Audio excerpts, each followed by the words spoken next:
Bienvenue dans French Baratin avec Raphaël. Sibylle et Cécile.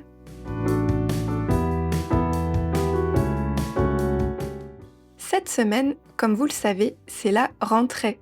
Mais cette année, on ne va pas parler de la rentrée scolaire, mais d'une autre rentrée bien française, la rentrée littéraire.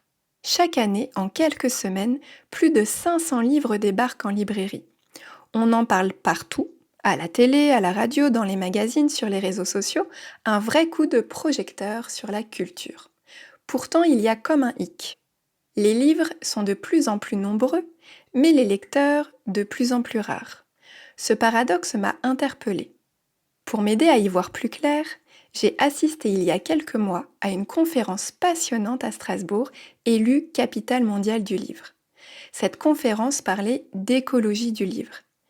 J'ai cru qu'on allait principalement parler d'impact écologique du papier ou encore d'impact écologique du transport, mais non, on a surtout parlé surproduction des éditeurs, épuisement des libraires et invisibilisation des auteurs. À l'heure où la lecture recule, doit-on continuer à publier toujours plus ? Quelles alternatives peut-on imaginer ? C'est la question du jour dans French Baratin. Alors, Raphaël et Sibylle, pour commencer cette nouvelle saison French Baratin, êtes-vous prêts pour le premier quiz de la rentrée ? Oui. Super prêt. Alors, ça tombe bien, j'ai 4 questions pour vous. La première, combien de nouveaux titres sont sortis en 2024 en France ? Alors, j'ai vu des chiffres qui étaient dans les 60 000, je crois, à peu près. Raph, est-ce que tu confirmes la donnée de Sibylle ? Alors, j'ai pas de chiffre pour la France Ok. et j'ai un chiffre pour chaque année en Europe. J'ai donc vu que 3 millions de livres étaient publiés chaque année en Europe. Waouh. Ok, bah tu vois, je ne connaissais pas du tout les chiffres pour l'Europe, donc c'est cool de voir un petit peu ce qui s'y passe. Alors, pour répondre à la question, alors oui, il y a à peu près 60 000 nouveautés en France, mais apparemment, ce sont ce qu'on appelle des fausses nouveautés, dans le sens où il y a les vraies nouveautés, donc les nouveautés totales, mais ça comporte aussi les rééditions de livres, par exemple. Donc apparemment, en vraie nouveauté, il y en a 35 000, mais en fausse nouveauté, il y en a à peu près 60 000. Voilà. D'accord. Donc c'est quand même énorme. Et à la conférence du coup dont je parlais dans l'introduction, il disait qu'il y avait une augmentation de 76% en 20 ans. Alors oui, mais moi par contre j'ai lu que ça avait doucement baissé après le Covid, donc Oui. ça va un tout petit peu mieux. Oui, mais quand j'ai fait mes recherches après cette conférence, j'ai aussi trouvé ces informations-là. Ouais. Ça a l'air d'aller plutôt dans le bon sens. Bah, c'est tout à fait cohérent en fait, une forte hausse et finalement on baisse un petit peu Oui. parce qu'il y a des initiatives qui sont prises pour publier un petit peu Oui, moins. tout à fait. Et c'est une période intéressante aussi si c'est le début d'un changement. Oui, pour une fois, on va pas cracher sur les bonnes nouvelles comme ça et les tendances Ouais. positives, c'est clair. Alors, deuxième question. Quelle est la durée de vie moyenne d'un livre en librairie ? Est-ce que vous avez une idée ? Est-ce que la durée de vie, ça peut être la durée entre le moment où il arrive dans la librairie et où il est acheté ? Non. Ou seulement le moment où il est renvoyé s'il n'a pas été acheté ? Oui. C'est combien de temps il est proposé, ce livre-là, que des exemplaires soient vendus Oui. ou pas ? Oui. Ouais. Oui. D'accord, ok, oui. C'est ça. Alors, parce que moi, j'ai vu que les éditeurs ont 1 an pour renvoyer... les libraires ont 1 an pour renvoyer les livres qu'ils n'arrivent pas à vendre aux éditeurs. Donc, 1 an ou peut-être moins, sûrement moins. Ouais, mais à l'inverse, il y a peut-être des références qui restent très longtemps. Tu vois, les classiques, ils sont là, ils sont toujours là. Les livres qui se vendent bien, ils sont toujours dans les rayons aussi. Donc entre des années et quelques semaines parfois, je pense, quand ils voient que vraiment ça va pas se vendre, c'est trop pénible de devoir garder ce livre. Moi, je vais dire 2 mois. Eh bien, la réponse, c'est 3 mois. Ok. D'accord, oui. Du coup, c'est bien moins que1 an.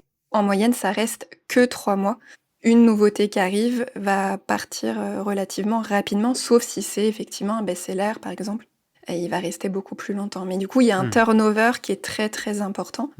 Parce que je ne sais pas si c'est le cas dans les autres pays, mais il faut savoir qu'en France, les libraires ne payent pas pour les livres qu'ils n'ont pas vendus. Ils les renvoient à l'éditeur et soit ils sont pas facturés, soit ils sont remboursés. Je pense qu'il y a les deux cas de figure. Ah ouais, d'accord. Maintenant, troisième question. Est-ce que vous savez comment est rémunéré un auteur? Donc par les droits d'auteur, Mhm, en passant par la maison d'édition. tout à fait, ouais. Oui, il me semble qu'il y a une avance sur les droits d'auteur, c'est-à-dire un montant que l'auteur Hmm. négocie avec la maison d'édition qu'il va de toute façon toucher. Et la plupart du temps, il ne touchera que ça. Et si le livre se vend bien, en plus, il va avoir un pourcentage, mais seulement au bout d'un certain nombre de livres vendus, parce que cette avance sur droit d'auteur correspond à ce nombre de livres vendus. Et ensuite, il va enfin pouvoir toucher un peu plus d'argent si son livre se vend bien. Oui, tout à fait. Donc cette avance a un nom, ça s'appelle l'avaloir Ah. et il n'est pas du tout automatique. Souvent pour les nouveaux auteurs, ça va être juste des droits d'auteur. Donc si le livre se vend à 0 exemplaire, du coup il touchera 0.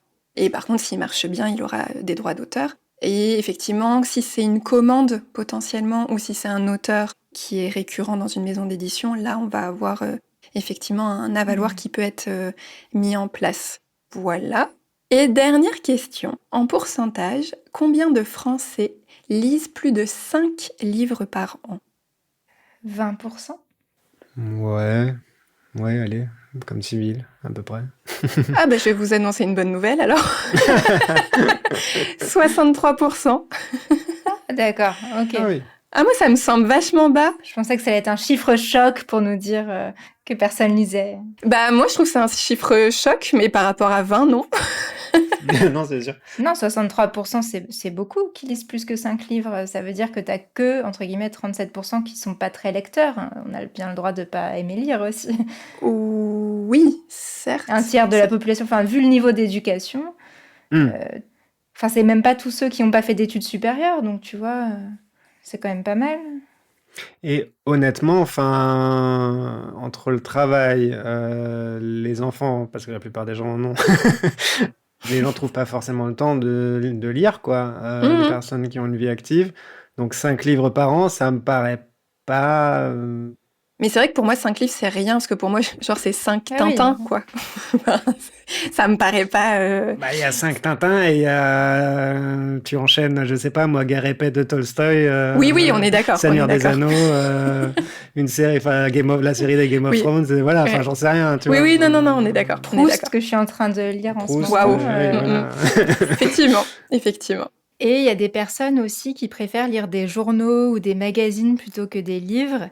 Et j'imagine que ces personnes ne sont pas comptées dans ta statistique. Non.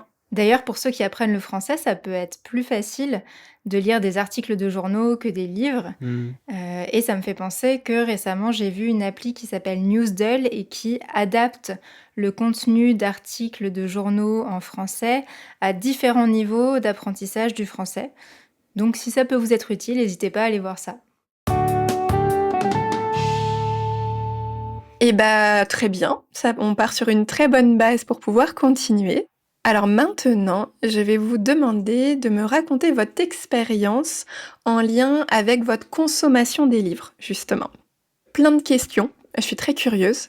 En moyenne, combien de livres vous lisez par an? Quel type de livre? Est-ce que vous êtes plutôt papier, numérique, audio, neuf ou occasion? Où est-ce que vous vous procurez ces livres? Comment vous les choisissez, ces livres? Combien de temps vous dédiez par jour à la lecture? Et est-ce que vous avez remarqué que vous lisez moins ou que vous êtes moins attentif quand vous lisez? Voilà. Bon courage pour répondre à toutes ces questions. Raphaël, est-ce que tu veux commencer? Je peux commencer. Alors, je pense avoir lu, je fais pas un compte exact, mais je pense avoir lu environ 14 livres cette année. Tout type de livres confondus, romans, BD, voilà. En papier, la grande majorité, rarement en audiobook, parce que j'ai souvent du mal avec les narrateurs. Ça dépend vraiment énormément du narrateur. Si j'aime pas sa voix ou sa manière de parler, ça va me bloquer. Alors les romans, oui, que je lis, je préfère plutôt lire de la fiction en fait. Moi je lis très peu de choses de vie pratique ou de choses comme ça va vraiment être plutôt de la fiction, science-fiction, de la fantasy, la plupart du temps quelque chose qui me transporte dans un univers différent, quoi, du nôtre, entre guillemets, ou des romans historiques qui se passent vraiment un peu il y a longtemps, quoi. Dans ce sens-là, du coup, c'est de nouveau un univers un peu différent, quoi. C'est pas un truc... Complètement. Voilà, après, généralement, j'ai tendance à acheter des livres neufs, même si plus récemment, j'ai aussi commencé à emprunter des livres. Mais c'est aussi que je lis souvent en anglais, et donc c'est compliqué à emprunter parce qu'on n'en trouve pas vraiment en bibliothèque. Ou en tout cas, le choix est très limité. Ça demande donc soit de commander en ligne, soit... souvent, quand j'habitais à Paris, j'allais à la librairie anglaise, rue de Rivoli. Voilà. Et puis après, oui, puis des cadeaux, là, évidemment, on choisit pas. Mais, mais quand il s'agit, moi, de choisir un livre, parfois c'est des recommandations d'amis. Mais la plupart du temps, c'est moi qui cherche activement. Et du coup, j'ai fait toute une liste et je descends progressivement ma liste, quoi. Et puis sinon, si je vais en librairie, je vais juste regarder la 4e de couverture, voir si ça me tente ou pas, parce que ça aussi, je le fais parfois. Et bon, après, ça va aussi dépendre un peu de mes envies. Je vais avoir des bouquins parfois qui traînent, je les commence, je les finis pas forcément. Il y a des livres, je vais être happé. Dans ce cas-là, je vais pouvoir dédier généralement 1 heure par jour, quelque chose comme ça, au livre en question. Après, il y a des périodes où je lis moins, où justement avec un livre où j'accroche moins, je lirai peut-être un peu tous les 2 jours, tous les 3 jours, et puis finalement je le lâcherai parce que voilà, ça me saoulera. Mais donc j'aime bien lire et je lis assez régulièrement. C'est juste que parfois c'est aussi plus difficile, je trouve, de se motiver par rapport aux séries, aux films, aux écrans qui font que c'est plus confortable parfois le soir quand on est fatigué. Ça demande moins d'énergie que d'ouvrir un livre. Ouais, on en parlera tout à l'heure de ça. Ouais. Super, merci beaucoup. Sibylle, quelle est ta consommation des livres? Alors, eh bien, moi aussi, l'année dernière, j'ai essayé de faire un petit calcul et j'ai lu, je crois, une quinzaine de livres.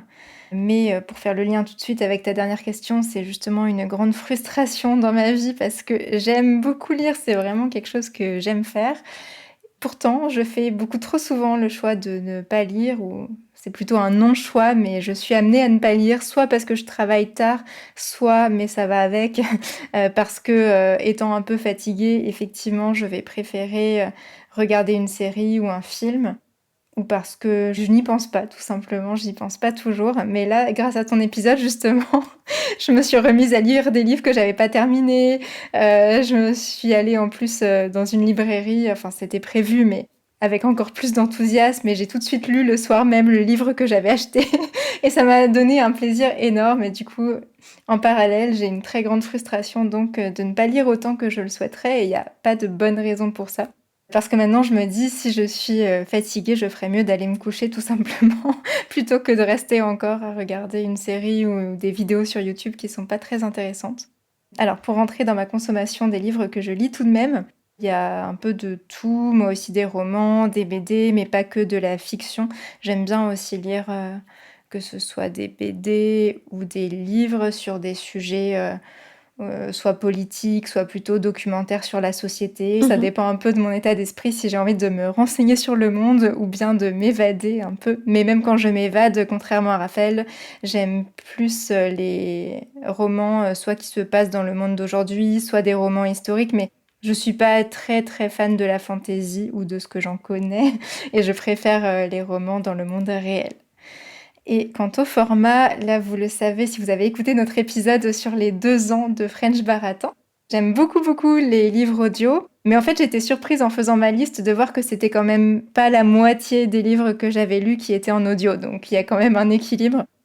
Après oui, livre neuf ou livre d'occasion, les deux. J'ai déjà acheté des livres d'occasion comme des livres neufs et je me suis fait offrir aussi des livres d'occasion, donc je trouve ça sympa de ne pas avoir cette barrière pour un cadeau, d'oser offrir des livres d'occasion. Où est-ce que je les achète? Un peu partout là aussi. Ce que j'aime bien, c'est les librairies café parce que j'aime bien le chocolat chaud et les livres. Mais aussi parce qu'on peut prendre le temps en fait. On est là pour boire son café ou son thé ou son chocolat chaud et un petit gâteau. Et puis après, on peut se promener dans la librairie. Et donc, j'aime bien pouvoir prendre mon temps pour regarder un peu tout ce qui est là. Et dans ce cas-là, je choisis mon livre en regardant moi aussi la 4e de couverture. J'aime bien aussi regarder quand ils mettent en avant un coup de cœur des libraires, par exemple. Ça guide un petit peu parce que c'est vrai que je trouve qu'on est très très perdu dans les librairies, on sait pas trop quoi choisir. Mais bon, après, il faut être d'accord avec le libraire là aussi, ce qui n'est pas toujours le cas. Et enfin, oui, combien de temps je dédie à la lecture? Donc là, c'est très variable. Quand je suis en train de lire un livre que j'aime beaucoup, ça peut être 4 heures par jour, ça peut même être plus, et très souvent, c'est 0. Je lis pas du tout dans la journée, si j'ai pas de livre en cours et que, au contraire, j'ai d'autres activités à faire. Et pour terminer, est-ce que mon temps de lecture a baissé? Donc oui, c'est pour ça que je vous parle de frustration, effectivement, mais ça fait longtemps en fait, hein, depuis que je fais des études, je consacre plus de temps à des livres que je lis pour mes études et ensuite pour mon travail, à des livres plaisir. Par contre, je ne suis pas moins attentive, non, je pense pas du tout être moins attentive. Au contraire, quand je lis, je m'absorbe de nouveau entièrement dans ma lecture. Et toi, Cécile? Alors du coup, j'ai peur de me tromper dans le nombre de livres que je lis. Je tiens pas une liste, mais je sais à peu près combien j'en emprunte et à quelle fréquence. Donc je dirais une 40aine par an. Ah ouais. Bah oui, si tu lis vraiment, tu lis ça. Bah, ouais, mais c'est surtout que justement, enfin, je lis à la fois des romans. Si je suis absorbée dans un roman, il me fait très peu de temps.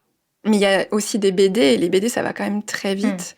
Et je lis aussi pas mal de livres de non-fiction, et parfois ça peut aussi aller vite si le sujet m'intéresse beaucoup. Du coup, les livres de non-fiction, c'est beaucoup sur les sujets de société, mais aussi des livres de cuisine végane, ça m'intéresse beaucoup. Et par contre, moi, je suis à 99% en papier. Ça m'arrive de lire des e-books quand ils sont pas disponibles en papier, notamment quand les personnes s'auto-éditent. Donc ça peut arriver, mais sinon, ouais, je suis 100% papier. J'ai jamais encore écouté de livre audio. Et les livres numériques, j'ai pas de liseuse, donc en fait, j'ai pas du tout ce réflexe-là.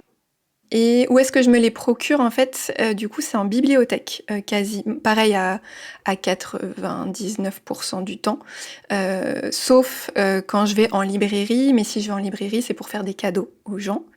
C'est vrai que depuis toute petite, je vais en bibliothèque, donc en fait, j'ai pas pris les réflexes d'aller en librairie. Donc malheureusement, les libraires ne vivent pas grâce à moi, sauf pour les cadeaux. Et sinon, je choisis mes livres. Toi, tu parlais, Sybille, de coup de cœur libraire.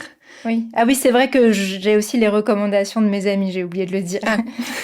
Mais du coup, moi, je prends les coups de cœur bibliothécaires quand je vais d'accord, ouais. Dans les bibliothèques. Et sinon, pour surtout ce qui est non-fiction, mais ça peut arriver aussi pour de la fiction, c'est énormément par les réseaux sociaux. En fait, quand je suis des comptes sur des niches, des sujets qui m'intéressent, du coup, souvent, ils parlent des livres qu'ils ont lus en lien, et du coup, c'est vrai que ça a énormément d'influence sur moi. Et sinon, effectivement, bouche à oreille, amis et famille, ça joue aussi pas mal. En termes de temps de lecture par jour, en général, je lis le soir avant de me coucher. Ça peut être juste un chapitre ou un peu plus, mais c'est souvent le week-end ou pendant les vacances où là j'ai une grosse consommation. D'ailleurs, ça me fait rire parce que je crois que c'est ce week-end, j'ai dû lire je sais pas combien d'heures dans mon week-end. Dimanche, j'ai quasiment fait que lire. Mais par contre, en fait, je me rends compte que ma consommation de livres a vachement baissé parce que j'ai notamment maintenant le réflexe en temps de loisir de plutôt regarder des séries que de lire des livres. Que de lire des livres. Je m'en rends compte en fait que fatigue égale série, alors que si je suis bien, c'est livre. Et ça me perturbe parce que la lecture décroît et ça me frustre et je suis en colère contre moi et je me dis... 40 livres par an, tu devrais pas être en colère contre toi. Quand tu seras tombée à 15 comme moi, tu verras. Non, mais je me dis mince parce qu'en fait, j'ai lu dans l'étude justement du Centre national du livre qui a fait un sondage sur la consommation des livres des Français. En fait, c'est surtout les gros lecteurs qui lisent de moins en moins. Ah oui. Ah ouais. Et ça, c'est assez intéressant mais justement parce qu'il y a vraiment cette concurrence avec les écrans. Et dans un monde où, comme tu disais, Raphaël, tout à l'heure, on a une vie assez active, on a moins de temps, mais on a quand même du temps pour les écrans, alors que le temps dédié au livre, lui, baisse. Mais je trouve que tu as quand même une bonne endurance si tu réussis à lire toute la journée. Moi, j'arrivais à faire ça quand j'étais enfant. Que tu disais que ce week-end, tu avais lu, je sais pas... J'avais fini une série. Donc j'avais pas de nouveaux Oui, épisodes. du coup, t'avais plus rien à faire. Non, mais clairement, c'est ça qui a fait que, hein. J'ai honte de le dire, mais j'avais plus rien à regarder à ce moment-là, et du coup, je suis passée à la lecture. Et j'ai passé une super journée. Ouais, complètement. Avant d'aller plus loin, un petit rappel. Nous produisons ce podcast sur notre temps et notre argent personnel, et nous souhaiterions qu'il reste sans pub. Vous pouvez nous soutenir pour le prix d'un café sur Patreon. Vous trouverez le lien dans la description. Merci beaucoup à celles et ceux qui le font déjà. Alors, maintenant qu'on a parlé de nos expériences et de l'impact des écrans sur notre consommation de livres, j'aimerais qu'on revienne un petit peu à ce fléau, en fait, qui touche les acteurs de la chaîne du livre. Et notamment, ce qui m'a marqué pendant cette conférence à laquelle j'ai assisté, c'est les libraires qui disaient qu'ils étaient épuisés. Il y a même le terme de burn-out qui est arrivé. Est-ce que vous vous êtes déjà posé la question de pourquoi les libraires pouvaient se sentir épuisés? Bah, pas jusqu'ici, pas avant l'épisode, parce que je n'en avais pas forcément conscience, hein. Mais du coup, j'ai réfléchi depuis. J'ai lu des trucs. Et oui, et ça tombe un peu sous le sens. Leur travail semble assez épuisant. Il y a énormément de choses à gérer. Il y a un stress énorme en termes économiques, de chiffre d'affaires, de rentabilité, etc. Plus le stress, la fatigue physique de ranger les livres, c'est que ça pèse quand même son pesant de cacahuètes, comme on dit, un carton de livres. Donc voilà. C'est clair. Et voilà, donc entre le stress financier, les horaires et tout ça, machin, c'est sûr que oui, ça justifie un peu, entre guillemets, d'être épuisé. C'est pas comme s'il y avait besoin d'être justifié, mais voilà. Ouais, moi, j'avais lu justement un article sur ce sujet-là il y a quelques mois dans Le Monde, qui disait un peu tout ce que vient de dire Raphaël. Et j'avais été surprise quand même d'y apprendre à quel point c'était pas rentable en moyenne de tenir une librairie. Et aussi le fait qu'il y avait de plus en plus de concurrence d'ailleurs, parce que par contre, c'est un métier qui fait beaucoup, beaucoup rêver. Et donc, il y a de plus en plus de personnes qui ouvrent une librairie. Et donc, forcément, c'est très difficile d'en vivre. Et tout ça avait donné... cette lecture avait donné un cadre théorique à ce que j'avais pu observer chez un ami qui travaillait justement en librairie.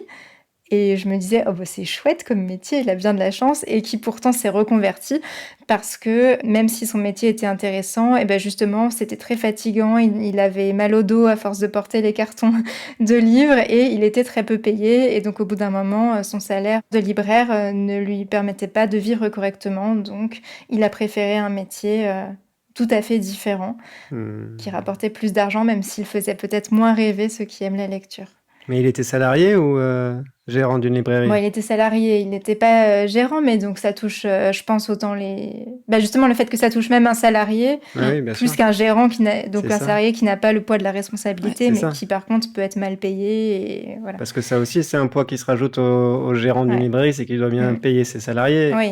Moi, j'ai vu dans un article du Monde que déjà rien que les gérants en eux-mêmes, d'après une étude qui avait été commandée par le syndicat de la librairie française, seulement 40% des gérants qui ont ouvert depuis plus de 2 ans arrivent à se payer plus d'un SMIC par mois. Donc le SMIC, c'est le salaire minimum en France. Ouais, c'est un peu fou, quoi. C'est ultra précaire. Et l'autre truc, par rapport à la rentabilité, c'est que d'après un classement sur la rentabilité de 15 types de commerce, les librairies arrivaient parmi les 3 moins rentables, avec 1,1% de marge, avec les fleuristes et les marchands de chaussures. Je ne m'étais pas imaginé que la rentabilité pouvait être aussi faible, en fait. Ouais. En fait, souvent, quand les gens apprennent que les libraires ne payent que les livres qu'ils ont vendus, on a l'impression que du coup, c'est facile, parce qu'il n'y a pas de stress lié à la gestion du stock, entre guillemets, en tout cas à la prévision des ventes, etc. Mais en fait, il faut savoir que souvent, les libraires se rémunèrent 30% du prix hors taxe d'un livre. Donc sur un livre qui vaut à peu près 20 €, par exemple sur un roman, ils vont toucher à peu près 6 €. Et en fait, effectivement, ces 30%-là ne suffisent pas, et ça explique le fait qu'ils soient dans les derniers du classement en termes rentabilité pour les commerces. Et en fait, c'est terrible parce que y a cette pression financière constante Mais il y a aussi quelque chose dont ils parlaient énormément les libraires pendant cette conférence, c'est que, alors, il y a effectivement le fait de gérer les cartons, les vider, les re-remplir pour les rendre, mais en fait, il y a un tel turnover que, en fait, ils passent leur temps à faire ça. Et en plus, il y a tellement de nouveautés chaque année qu'ils passent leur temps avec des représentants à entendre parler de ces nouveautés. Et en plus, souvent, ils essayent de les lire pour pouvoir conseiller au mieux leurs clients. Et en fait, ils sont débordés, ils arrivent juste pas à tout gérer. Et en fait, ils perdent le sens, alors que effectivement, c'est un métier de sens. Et il disait que le fait que les livres passent et repartent, sans qu'en fait, ils aient vraiment pu presque les toucher, que ça crée vraiment ce trop-plein. Et ça m'a... moi, c'est vrai que clairement, c'est un des métiers qui me fait rêver, mais j'avais pas pensé qu'en fait, on pouvait perdre ce sens-là. Et ils disaient qu'ils avaient même plus le temps de lire sur leur temps de travail, que c'était quasiment que du temps perso. Et c'était un vrai souci. Mais ils ont parlé d'une super initiative qui s'appelle la trêve des nouveautés. Est-ce que vous imaginez ce que c'est ? Est-ce que vous en avez entendu parler, etc. Oui, je crois qu'on a lu un article là-dessus. Trop cool. Ouais. Oui, donc c'est une association qui a été fondée pour l'écologie du livre, qui a lancé cette initiative en 2024 et qui consistait à refuser les nouveautés pour un certain temps. Et donc, il y a une vingtaine de librairies qui ont accepté d'y participer et de refuser soit toutes les nouveautés pendant quelques semaines ou même 2 mois, soit toutes les nouveautés dans une certaine catégorie d'ouvrages aussi, et de voir ce qui allait se passer pour pouvoir mieux se consacrer justement au conseil des lecteurs sur les livres que eux avaient envie de vendre, ou en tout cas sur un nombre de livres un petit peu plus limité. Et en fait, ça a très bien marché cette trêve, puisqu'ils ont donc mis un peu moins de livres en rayon, mais ils ont quand même augmenté leur chiffre d'affaires de 1,7% peut-être, quelque chose comme ça. Donc c'est pas faramineux, mais avec moins de livres, on a vendu plus. Et ça, c'est bon signe. Voilà, donc c'est ça la trêve des nouveautés. Ouais. Et ce que j'ai trouvé intéressant dans l'article, mais j'en ai entendu parler aussi dans un podcast. Dans le podcast, je crois, celle qui avait lancé cette initiative, elle disait que finalement, une nouveauté, pour un lecteur, c'est quelque chose qui est nouveau pour lui. Et donc, ça n'a pas besoin d'être un livre qui vient d'être publié. C'est le livre qu'on découvre pour la première fois. C'est sûr. Et je trouvais ça sympa. C'est vrai que j'avais pas pensé à ça. C'est hyper intéressant comme idée. C'est vrai. Du coup, ce qui est hyper intéressant dans ce que tu dis, si le chiffre d'affaires a augmenté, Ouais. c'est qu'il a augmenté, mais en travaillant moins. Parce que du coup, il y a eu moins de travail avec les représentants, potentiellement moins de travail aussi, même de lecture, etc. Et ils ont pu travailler ce qu'on appelle le fond, donc pas les nouveautés, mais justement ce qui était déjà en librairie. Et du coup, si on peut gagner plus en travaillant moins, c'est quand même quelque chose qui est ultra positif, notamment pour la santé mentale. Oui, moi je pense que c'est pas très étonnant qu'on puisse mieux vendre en vendant moins, parce que c'est bien connu dans le fonctionnement du cerveau humain que quand on a trop de choix, c'est le choice overload en anglais, je sais pas s'il y a une version française, on n'arrive pas à choisir. Et c'est vrai que moi j'ai quand même aussi cette expérience quand je vais en librairie. Parfois je repars un petit peu dépitée ou avec un livre dont je suis pas sûre que c'est celui qui m'aurait le plus plu parce qu'il y en avait trop et que j'étais un peu perdue. Mais bon, il faudrait limite avoir que 3 livres au choix. Oui. Non, clairement. Mais du coup, sur cette trêve, j'ai quand même envie de partager un retour qui a été fait pendant cette conférence que je trouve hallucinant et qui va permettre de faire une jolie transition sur le monde des éditeurs. Parce qu'il y avait une librairie belge qui a mis en place du coup cette trêve pendant 2 mois. D'accord. 2 mois sans représentant, puis 2 mois vraiment sans nouveauté. Et en fait, il y a un très grand éditeur français qui n'était pas content, forcément, puisque les représentants des maisons d'édition n'étaient plus autorisés.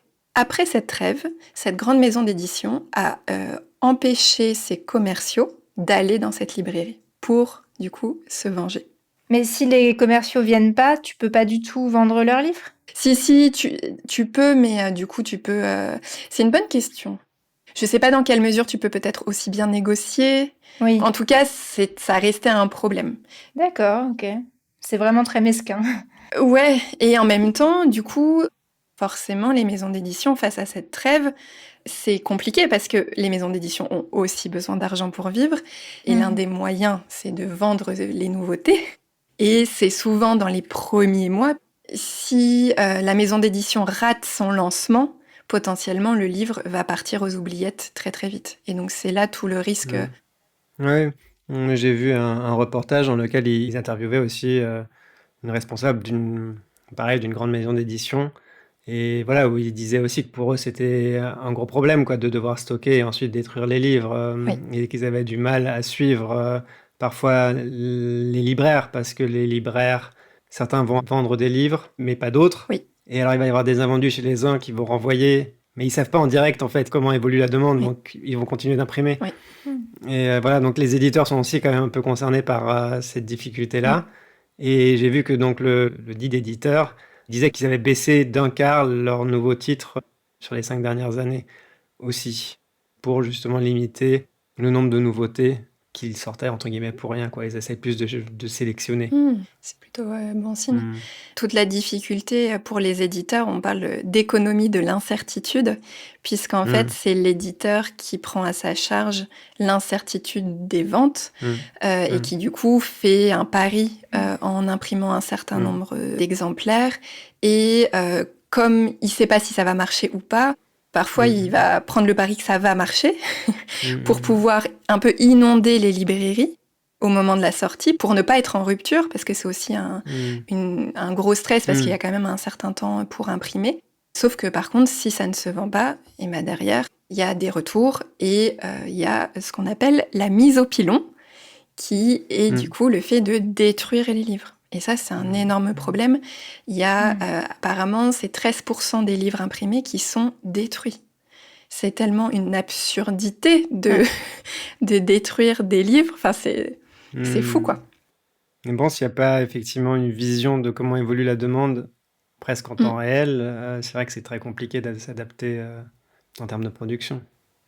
Oui, il y a sûrement des pistes là-dessus quand même sur le fait de mieux gérer la logistique, parce qu'un livre qui se vend pas du tout, c'est une chose, mais un livre qui se vend un peu et l'éditeur croit qu'il se vend super bien et donc commence à en réimprimer alors qu'il en reste assez dans les librairies, là, ça c'est vraiment très bête, quoi. Il y a forcément la possibilité d'installer un meilleur système de suivi des ventes pour ne pas réimprimer au moins ce qui est déjà en librairie. Et sinon, une autre piste que j'ai vue, c'est la précommande. Alors, ça peut pas fonctionner pour tout le monde, mais il y a des auteurs, des autrices qui ont une sorte de communauté parce qu'ils sont sur Instagram. Ou alors, moi, j'avais vu ça pour une autrice de BD qui a un blog BD et qui s'est fait connaître comme ça et qui un jour a voulu publier sa BD en auto-édition, donc par elle-même, en choisissant son éditeur, son papier, etc. Et donc, elle a lancé un projet d'auto-édition sur une plateforme de financement collaboratif et ça lui a permis de savoir exactement combien de personnes étaient intéressées par son livre, combien de personnes allaient l'acheter, en fait, tout simplement. Et les personnes étaient bien plus nombreuses que ce qu'elle aurait cru, d'ailleurs, donc c'était très chouette pour elle et elle a pu en imprimer à peu près juste le bon nombre. Ah non, mais c'est génial. Ça, évidemment, ça peut pas s'appliquer à tout le monde. C'est plus pour ceux qui sont déjà connus et qui ont un moyen d'être en relation avec leur lectorat et de savoir à l'avance combien de personnes voudront acheter leur livre. Mais là, dans ces cas-là, ça marche bien, quoi. Ça permet d'éviter le gâchis. D'ailleurs, à plus grande échelle, je reviens à ce que tu disais tout à l'heure par rapport à la possibilité de suivre plus en direct, entre guillemets, si c'est vendu ou pas. J'ai vu qu'il y avait des outils qui se développaient, qui étaient en train de développer pour tracer les livres en direct, vraiment faire une sorte de traçage, quoi, et du coup savoir précisément, entre guillemets, où ils sont, est-ce qu'ils vendent ou pas, voilà. C'est trop bien. Oui, parce que ce que ça fait, évidemment, quand on détruit tous ces livres, c'est qu'on détruit du papier qui a dû être produit, qui coûte cher. Dans le reportage, ils expliquaient que le prix du papier avait augmenté de 50 à 100% en un an. Ah oui. J'ai trouvé ça dingue. Faut penser au colis d'ailleurs derrière. Oui, le colis, évidemment, il est en papier aussi. De toute façon, en plus, pour emballer, on a le choix entre le papier et le plastique, donc comment dire Voilà. Donc là aussi, un meilleur suivi de la demande pour une production plus en direct permettrait aussi de faire des économies de papier et non seulement une meilleure gestion des coûts sur le plan économique, mais aussi sur le plan écologique. Le seul problème, entre guillemets, c'est que les maisons d'édition ne font pas non plus toujours des marges extraordinaires. Et souvent, c'est Mhm. pas souvent, c'est tout le temps, ça coûte moins cher de faire produire en grande quantité. En tout cas, le prix unitaire du livre, Mm. du coup, Ouais. baisse considérablement. Et c'est pour ça qu'aussi, souvent, ils font ce genre de pari. En fait, ce qui était très intéressant dans cette conférence, c'est vraiment ce côté, il faut la jouer collectif. Parce que sinon, on n'y arrivera pas. Parce que, naturellement, chaque acteur a ses propres besoins et du coup, va essayer de tirer la couverture à soi. C'est toute la Ouais. difficulté, je trouve, de ces problématiques-là. Mm. Et quand on voit que pour les maisons d'édition, c'est quand même fou que ça soit plus cher de stocker les livres plutôt que de les pilonner. Enfin, il y a un truc qui est quand même fou. Ouais. Et pareil, parce que, en fait, pour faire travailler le fond, donc les livres qui ne sont pas des nouveautés, il faut faire tout un travail de communication et de marketing. Et en fait, ça coûte cher en ressources humaines. Donc pareil, il vaut mieux pilonner que de communiquer sur les livres qui ont déjà été écrits. Et enfin, il y a des non-sens, mais du coup, des non-sens qui ont tout leur sens dans le monde capitaliste. Donc, Et puis un autre acteur encore, c'est l'écrivain ou l'écrivaine qui peut être terriblement frustré que personne ne veuille le publier, prendre le risque de parier sur lui ou elle.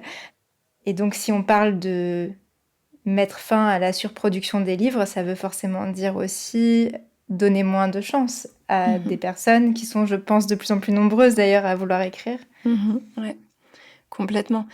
Et en même temps, c'est déjà un petit peu ce qui est en train d'être fait, notamment avec la Ouais. rentrée littéraire, où il y a environ 500-600 livres qui sortent. Mais en fait, on parle que de 30 d'entre eux dans les médias. Oui. Donc en fait, il reste quand même 470 auteurs qui sont en fait invisibles. Et du coup, le livre sort, personne ne parle d'eux. Le livre revient à l'éditeur et en fait, les livres en fait n'ont pas existé presque. Puisque un livre n'existe pas s'il n'est pas lu d'une certaine manière. L'objet livre existe, lui, mais... Mais celui-là aussi, pour pas longtemps, puisqu'il est pilonné, du coup... Oui, en plus. Dès qu'il revient chez l'éditeur, et puis au Ouais. revoir. Ouais. Mais les éditeurs, en fait, comme ils savent pas ce qui va marcher, ils tentent. Et puis, eux, ils se disent, il y en aura bien un qui marchera, donc financièrement, ils s'en sortiront. Sauf que l'auteur, lui, qui a... Et souvent, je pense que quand on écrit un livre, on donne de soi. Enfin, pour le coup, on n'est pas beaucoup payé. Enfin, on est payé à la vente. On n'est pas payé au travail fourni. Et je pense que ça doit être une frustration terrible de pas être lu. Je pense qu'on écrit pour être lu. Enfin... Oui, si on cherche à être publié en tout cas. Oui. C'est ça. Et oui, et donc on est très content le jour où on trouve un éditeur, mais en fait, c'est pas du tout le bout du chemin. Ouais, c'est ça. Dans cette conférence, il y avait des auteurs qui parlaient, qui disaient quelque chose de très intéressant. C'est qu'en fait, eux aimeraient bien ne pas être dans la surproduction. Parce que, ils n'ont pas envie de participer, en fait, à ce non-sens. Sauf qu'ils disent que c'est un cercle vicieux. Parce qu'en fait, s'ils écrivent pas, ils reçoivent pas d'argent, puisque c'est souvent les nouveautés aussi qui vont apporter de l'argent. Et s'ils écrivent pas, ils sont oubliés, parce qu'il y a des nouveaux auteurs qui seront arrivés ou des nouveaux titres. Et du coup, en fait, ils n'ont pas le choix que de rester présents pour être dans les esprits des gens et pouvoir continuer à être publiés et lus. Et en plus, ils disent qu'il y a quelque chose qui est terrible, c'est...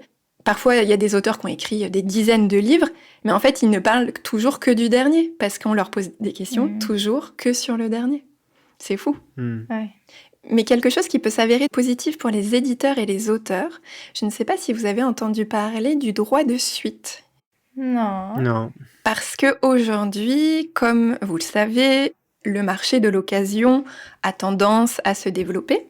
Sauf que l'un des gros problèmes, c'est que quand il est revendu, ni les auteurs ni les éditeurs ne touchent de droit sur ce nouveau livre. Par contre, je pense à Vinted, Le Bon Coin, plein d'entreprises en direct particulier, il y a un énorme marché. Et du coup, ce droit de suite permettrait en fait de rajouter une sorte de redevance par titre qui serait là à la deuxième vente, à la troisième vente, etc., pour permettre de rémunérer non pas à l'objet livre, mais à la lecture d'une certaine manière. Ah oui. Et pour pouvoir moins chercher la course à la nouveauté, mais du coup à la réutilisation d'un livre. Parce qu'aujourd'hui, du coup, le marché du livre n'est pas circulaire. C'est un vrai problème. Ouais, ça paraît hyper compliqué à mettre en place, ça. Parce que si moi je vais dans une brocante pour vendre des livres à quelqu'un, il me les achète, Mm. comment est-ce que l'éditeur va savoir que j'ai vendu ce livre d'occasion? Je pense qu'effectivement, pour tout ce qui est brocante, ça me paraît hyper Ouais. compliqué. Par contre, tout ce qui est, je pense, comme j'ai dit, à Oui. Vinted ou Le Bon Coin, ça peut être peut-être plus facile. Je sais qu'ils voulaient pas forcément demander de redevance aux structures de l'ESS, donc l'économie sociale et solidaire, par exemple Mhm. Emmaüs, Oui. mais que ça soit un petit peu plus juste pour les auteurs et les éditeurs, parce que finalement, ce livre, il continue, et comme ils récupèrent pas beaucoup du livre Ouais. qu'ils produisent, que ce soit auteur ou éditeur, ça pourrait être une solution, moi, que je trouve quand même hyper intéressante. Bah là, ça me fait penser du coup à cette question du traçage Oui. dont je parlais tout à Oui, l'heure, c'est parce que vrai. c'est un peu le même principe. On mettre une puce Ouais, électronique ou tout à j'en sais fait. rien dans le livre, et puis...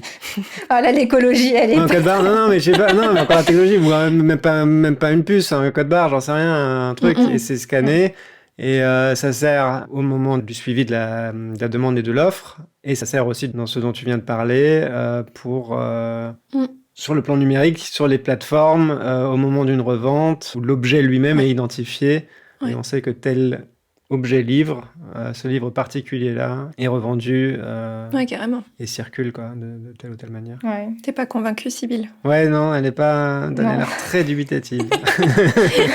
Non, je vois bien effectivement l'intérêt pour les éditeurs et les auteurs, je comprends parfaitement, mais pour les lecteurs, dans un contexte d'inflation où le coût de la vie est de plus en plus important, ça peut être quand même pénible de devoir payer encore un truc en plus, et ça pourrait aussi détourner des lecteurs du marché de l'occasion. Ils vont se dire, bah ok, si maintenant le prix de mon livre d'occasion à cause de cette redevance, c'est les 2/3 du neuf, bon bah j'achète le neuf ou j'achète rien parce que j'en ai marre de payer toujours plus. Je sais pas, hein, mais je pense qu'il pourrait y avoir ces réactions. Après, Mais tout moi, ça dépend me du prix. dérange pas. Voilà, ça dépend du prix. Oui, je crois que pendant la conférence, on était de l'ordre de 1 euro, par exemple. Oui, voilà. ok, bon, 1 euro, ça va. Mais comme c'est pas cher un livre d'occasion, si c'était déjà 3 euros, je pense que ce serait beaucoup. Bah, en fait, là, ce qu'ils veulent vraiment cibler, c'est notamment les livres qui, parfois, même le jour de la sortie d'une nouveauté, sont déjà sur les sites de revente. Ah oui. Parce que ça arrive de plus en plus. Après, le marché de l'occasion, je crois qu'il y a 50% des livres qui sont achetés sur le marché de l'occasion qui ne sont plus édités. Et donc ça, c'est hyper bien, du coup, qu'il y ait ce marché de l'occasion-là. Mais c'est vraiment pour aller contre les abus et ceux qui sont Oui, de d'accord. l'argent. Ouais, qui font. Mais oui, par contre, pour vraiment bien cadrer, pour que personne soit lésé, et effectivement dans un contexte inflationniste, c'est pas forcément évident de faire bien les choses. Je pense que d'ailleurs, c'est pour ça que ça traîne un petit peu. C'est que c'est pas simple de trouver la bonne formule, quoi. Alors, on arrive vers la fin de cet épisode. Donc, pour conclure, j'aimerais vous demander, comme d'habitude, de quoi vous rêvez, et notamment, peut-être quelles seraient les pistes aussi pour que les Français lisent plus. Parce que ça serait intéressant que l'offre et la demande se répondent pour que les éditeurs, les auteurs, les libraires ne travaillent pas pour rien. Et c'est en plus un sujet quand même vraiment sociétal, le fait que de plus en plus les personnes lisent moins. Donc voilà. Sybille, est-ce que tu veux raconter tes rêves ? Oui, oui. Je rêve d'un monde où la lecture serait un plaisir partagé, où on parlerait plus de livres, ça prendrait plus de place dans notre vie.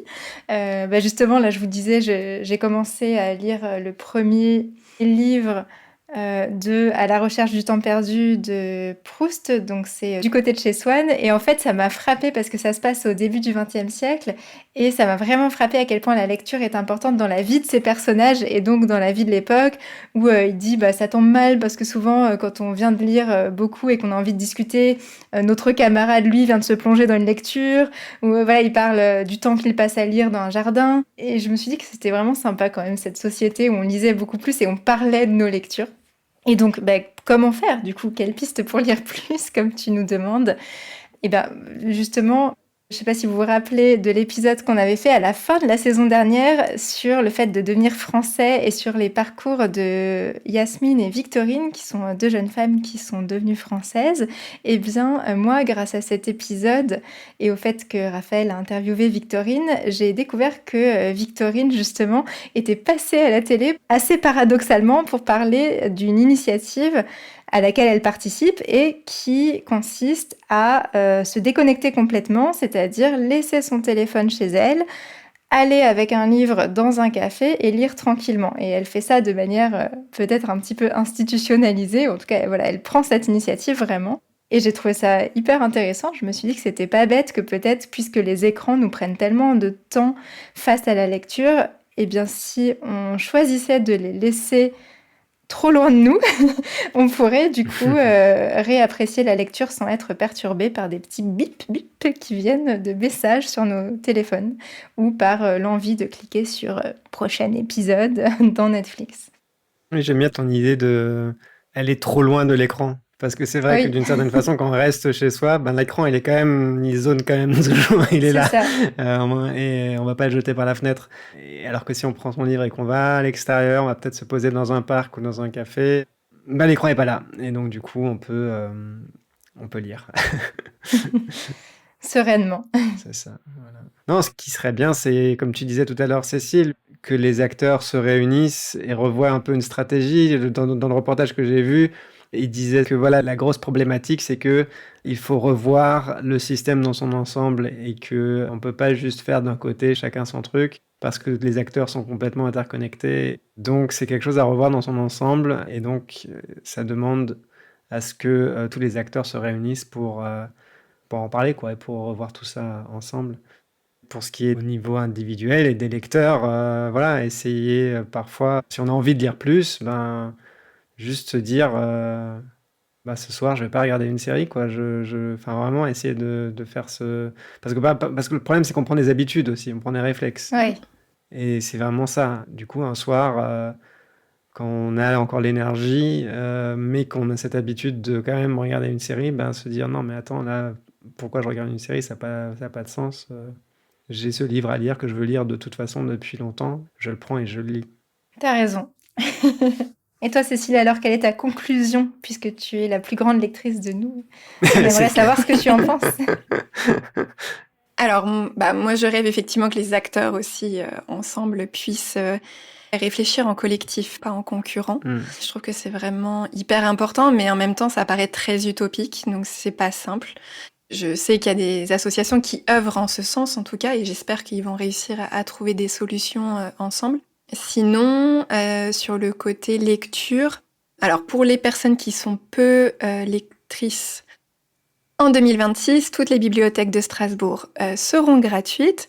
Donc c'est génial parce que pour les personnes pour qui c'était un frein financier, l'inscription annuelle, maintenant il n'y a plus ce frein, donc il n'y a plus d'excuses.